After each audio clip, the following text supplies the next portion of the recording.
Bismillahirrahmanirrahim. Assalamualaikum warahmatullahi wabarakatuh. Alhamdulillahirabbil alamin wassalatu wassalamu ala asyrafil anbiya'i wal mursalin sayyidina Muhammadin wa ala alihi wa ashabihi ajma'in. فقال الله تعالى في كتابه الكريم بعد أعوذ بالله من الشيطان الرجيم يا أيها الذين آمنوا اتقوا الله حق تقاته ولا تموتن إلا وأنتم مسلمون. Hadirin jamaah rahimakumullah, Jum'ah Mubarakah. Alhamdulillah kita berjumpa hari ini pada hari Jumat tanggal 2 Oktober 2020, pertengahan bulan Safar 1432 Hijriah, dan kita sedang membahas tanda-tanda yang sudah sangat dekat menjelang terjadinya peristiwa kiamat. Bahkan sudah 9 tanda besar yang bermunculan, tinggal satu tanda besar lagi, yakni api keluar dari wilayah Yaman, menggiring manusia ke tempat berkumpul untuk mengalami dahsyatnya peristiwa as-sa'ah. Namun sebelum kita membicarakan alamatul kubra al-ashirah, tanda besar yang ke-10 yang terakhir itu, kita akan membicarakan satu bahasan dengan pertanyaan. Terhadap siapakah peristiwa kiamat itu terjadi? Artinya, siapakah yang layak untuk menerima dahsyatnya pengalaman peristiwa kiamat itu? Disebutkan dalam sebuah hadis yang diriwayatkan oleh Imam Muslim bahwasanya Nabi Muhammad sallallahu alaihi wasallam bersabda, "La taqumus sa'atu illa ala syirarin nas." Tidak akan terjadi peristiwa hari kiamat kecuali terhadap orang-orang yang paling buruk, yang paling jahat, ya. Dalam hadis yang lain lagi diriwayatkan oleh Imam Ahmad dari Abdullah bin Mas'ud radhiyallahu anhu, ia berkata bahwasanya ia mendengar Rasulullah sallallahu alaihi wasallam bersabda, "Inna min syirarin nasi man tudrikuhu sa'atu wa hum ahya'un wa man yattakhidul qubura masajid." Sesungguhnya termasuk golongan manusia yang paling buruk adalah mereka yang mengalami peristiwa kiamat. Mereka yang ketika hari kiamat menerpa, mereka masih hidup. Dan orang-orang yang menjadikan kuburan sebagai masjid-masjid. Saudaraku rahimakumullah, jadi ini adalah satu penegasan bahwasanya Allah Ta'ala sayang kepada orang-orang beriman. Sebelum kiamat Allah takdirkan berlangsung, Allah wafatkan terlebih dahulu segenap kaum mukminin, orang-orang beriman, sebagaimana kita sudah bahas sebelumnya, hatta mereka yang imannya tinggal seberat biji zarrah diwafatkan, ya, sebelum kiamat terjadi, yaitu melalui hembusan angin lembut, angin yang baik, yang aromanya wangi seperti misik kasturi, yang angin itu akan mencabut ruh setiap orang-orang beriman. Dalam hadis yang lain lagi disebutkan oleh Nabi Muhammad sallallahu alaihi wasallam, "La taqumus sa'atu hatta la yuqalu fil ardi Allah Allah." Kiamat tidak akan terjadi sampai tidak ada lagi diucapkan oleh manusia di muka bumi ini kalimat Allah Allah, ya. Berarti jelas yang dimaksud dengan syirarin nas, seburuk-buruknya manusia yang akan mengalami dahsyatnya kiamat, adalah orang-orang kafir sekafir-kafirnya, orang kafir 24 karat, ya. Dan mereka akan melakukan aneka mungkarat, ya, kemaksiatan, kemungkaran, sehingga itu ibaratnya seperti mengundang datangnya dahsyatnya peristiwa kiamat. Ya, memang sudah jadwalnya. Dalam satu hadis panjang dari Hudzaifah ibn al-Yaman radhiyallahu anhu, ia berkata, Rasulullah sallallahu alaihi wasallam bersabda, "Islam akan terhapus sebagaimana terhapusnya hiasan bordir pada baju, sehingga tidak diketahui apakah puasa itu, tidak pula salat, tidak juga ibadah, tidak pula sedekah. dan sungguh akan diperjalankan atas kitabullah azza wa jalla pada suatu malam, lantas tidak tersisa darinya satu ayat pun di muka bumi ini. Ya. Dan tersisalah sekelompok manusia dari kalangan laki-laki tua dan wanita tua. Mereka akan berkata, kami mendapati moyang kami dahulu hidup berazaskan kalimat La ilaha illallah. Maka kami pun mengucapkannya. Silah bertanya kepada Hudzaifah, apakah kalimat La ilaha illallah mencukupi mereka? Padahal mereka tidak tahu apa itu salat, tidak tahu apa itu puasa, tidak pula ibadah, tidak juga sedekah. Hudzaifah berpaling darinya. Kemudian Silah mengulangi pertanyaannya sebanyak 3 kali. Dan pada setiap pertanyaannya, Hudzaifah selalu berpaling darinya.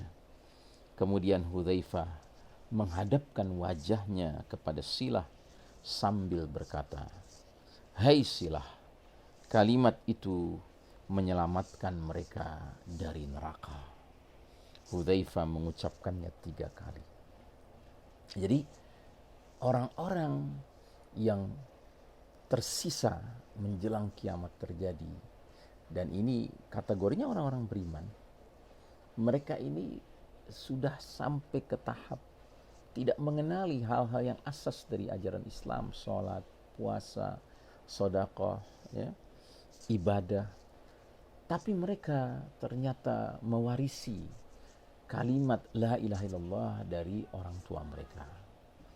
Ya, dan mereka sadar bahwa orang tua mereka hidup berazaskan kalimat itu, sehingga mereka pun mengucapkannya. Nah, ini termasuk orang-orang yang dikatakan tadi akan diwafatkan oleh angin lembut sekalipun imannya tinggal seberat biji zarrah. Sehingga Hudzaifah yang semula enggan menjawab pertanyaan Silah, apakah cukup hanya dengan kalimat itu, sementara mereka tidak mengenal sholat, puasa, ibadah, sedekah. Akhirnya Hudzaifah menjawab. Kata Hudzaifah, kalimat itu menyelamatkan mereka dari neraka. Ya, Masya Allah Ta'ala. Dalam hadis yang lain lagi, Aisyah radhiyallahu anha, ia berkata, aku mendengar Rasulullah sallallahu alaihi wasallam bersabda, tidak akan hilang malam dan siang sampai Lata dan Uzza disembah kembali. Maka Aisyah berkata, ya Rasulullah, sungguh aku menyangka ketika Allah menurunkan ayat huwallazi arsala rasulahu bil huda wa dinil haqqi liyuzhirahu 'ala ad-dini kullihi walau karihal musyrikun. Dialah Allah yang mengutus rasulnya dengan petunjuk dan agama yang benar untuk Allah menangkan atas segenap agama yang ada walaupun orang-orang musyrik membencinya. Bahwasanya itu sempurna. Islam tetap jaya sampai hari kiamat dan kemusyrikan tidak kembali lagi, khususnya di Jazirah Arab. Nabi bersabda, sesungguhnya akan terjadi dari yang demikian itu. Islam menang seperti isyarat ayat tersebut selama waktu yang dikehendaki Allah. Kemudian Allah mengirimkan angin yang berbau harum wewangi. Lantas angin itu mematikan semua orang yang di dalam hatinya ada iman walau hanya seberat biji sawi. Sehingga tersisalah orang yang tiada kebaikan pada dirinya. Lalu mereka kembali kepada agama leluhur mereka. Karenanya mereka kemudian menyembah Lata, Uzza, ya, berhala-berhala utama masyarakat musyrikin Quraisy di zaman Nabi Muhammad SAW awal berdakwah di kota Mekah. Dalam hadis yang lain lagi diriwayatkan oleh Al-Hakim, tidak akan lenyap malam dan siang hingga Lata dan Uzza disembah. Dan Allah akan kirimkan angin baik, lantas diwafatkanlah orang yang di dalam hatinya ada kebaikan walau seberat biji sawi. Dan tersisalah orang yang tiada kebaikan dalam dirinya. Lantas mereka kembali kepada agama leluhur mereka. Sementara pada hadis tentang Dajjal yang panjang diriwayatkan oleh Abdullah bin Amr radhiyallahu anhuma termaktub di situ. Kemudian Allah mengutus Isa ibnu Maryam seolah-olah dia itu adalah Urwah bin Mas'ud. Kemudian Isa mengejar Dajjal dan berhasil membinasakannya. Selanjutnya orang-orang menjalani kehidupan selama 7 tahun, tidak ada permusuhan walau di antara dua orang sekalipun. Kemudian Allah kirimkan angin yang dingin dari arah Syam, maka tiada tersisa di muka bumi ini seorang pun yang di dalam hatinya ada kebaikan atau iman walau seberat biji sawi, kecuali angin itu akan mencabut nyawanya. Sampai-sampai seandainya salah seorang di antara mereka, di antara kalian masuk ke bagian dalam gunung, maka angin itu pasti juga akan memasukinya untuk mengejar dirinya hingga mencabut nyawanya. Dia berkata bahwasanya dia mendengarnya dari Rasulullah SAW. Nabi bersabda, maka tersisalah orang-orang jahat berada dalam keadaan seperti kesigapan burung dan naluri binatang buas, tidak menganggap baik perkara ma'ruf dan tidak mengingkari al-munkar. Setan pun menjelma kepada mereka, kemudian bertanya, maukah kalian menyambut seruanku? Mereka balik bertanya, apa yang kamu perintahkan? Maka setan menyuruh mereka menyembah berhala, dan dengan penyembahan berhala itu mereka akan memperoleh limpahan rezeki dan bagusnya penghidupan.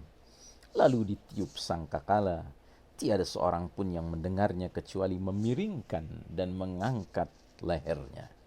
Rasulullah SAW bersabda, orang pertama yang mendengarnya adalah seorang pria yang sedang melumuri kolam ontaknya.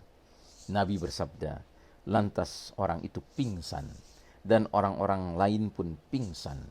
Kemudian Allah kirim, atau Nabi bersabda Allah turunkan hujan seolah-olah itu adalah air susu atau naungan. Lantas tumbuhlah jasad manusia darinya. Kemudian ditiup sangkakala untuk kali lainnya, tiba-tiba mereka berdiri tegak dan melihat. Saudaraku rahimakumullah, dari Abu Hurairah radhiyallahu anhu Nabi SAW bersabda, walladzi nafsi biyadih, demi zat yang jiwaku ada dalam genggamannya, tidak akan habis umat ini sampai seorang lelaki menghampiri seorang perempuan lalu menidurinya, maka orang-orang terbaik dari mereka pada waktu itu adalah orang yang mengucapkan, alangkah baiknya jika perbuatan ini dilakukan di balik tembok ini. Jadi ketika itu manusia sudah benar-benar mengenaskan, ya, memprihatinkan, sehingga digambarkan mereka bersetubuh di jalan-jalan laksana keledai, dan orang yang terbaik hanya bisa mengatakan alangkah baiknya kalau perbuatan ini dilakukan di balik tembok, di balik dinding, ya. Dalam hadis yang lain lagi Nabi bersabda dari Abdullah bin Amr radhiyallahu anhuma, hari kiamat tidak akan terjadi sampai mereka bersetubuh di jalanan seperti persetubuhan keledai. Aku bertanya, benar-benar itu akan terjadi? Nabi menjawab, ya, itu benar-benar akan terjadi. Saudaraku rahimakumullah, hadis-hadis ini menyifatkan keadaan manusia yang hari kiamat terjadi menimpa mereka, yaitu manakala mereka kembali kepada kejahiliahan yang awal lengkap dengan simbol serta prinsipnya. Penyembahan terhadap Lata, Uzza, dan Zulkhalasah kembali dilakukan. Walau demikian, ada perbedaan jelas antara manusia jahiliyah pertama dengan manusia jahiliyah akhir zaman. Orang-orang yang hari kiamat menerpa mereka adalah penduduk bumi yang paling banyak keburukan dan kejahatannya secara umum. Dengan mencermati hadis-hadis ini, didapati bahwa mereka walaupun berada dalam kekafiran, namun harta dunia fana begitu mudahnya mengalir kepada mereka. Ini termasuk bab pemberian tempo bagi mereka agar terus-menerus berada dalam kedurhakaan. Didapatkan kejelasan dari hadis-hadis ini bahwa kemesuman dan perbuatan keji tersebar luas di akhir zaman, sehingga dilakukan dengan bebasnya di jalan-jalan. Para pelakunya mirip dengan binatang ternak. Karenanya Nabi SAW menyerupakan mereka dengan loncatan keledai jantan atas keledai betina. Demikian juga diperoleh dari rangkaian hadis ini bahwa semua bentuk ibadah yang benar sudah hilang total pada zaman itu. Sampai-sampai tidak tersisa lagi seorang yang masih mengucapkan kata Allah. Dalam keterangan ini termaktub isyarat keburukan dan kekafiran telah menjadi tabiat di muka bumi. Mengamati bahwa puncak pengingkaran zaman itu hanya dilakukan oleh sebagian orang, itu pun hanya dengan meminta agar perbuatan mesum dipindahkan lokasinya dari jalan-jalan protokol ke gang-gang kecil. Maka ini menunjukkan sudah bertahtanya kemungkaran dan kerusakan fitrah sampai pada tingkatan yang lebih rendah daripada binatang. Mereka itu orang-orang yang layak dan pantas diterpa hantaman bertubi-tubi dan suara keras pertama pertanda datangnya peristiwa dahsyat as-sa'ah, hari kiamat. Aqulu qawli hadza fastaghfirullah li wa lakum innallaha huwal ghafurur rahim walhamdulillahi rabbil alamin wassalamu alaikum warahmatullahi wabarakatuh.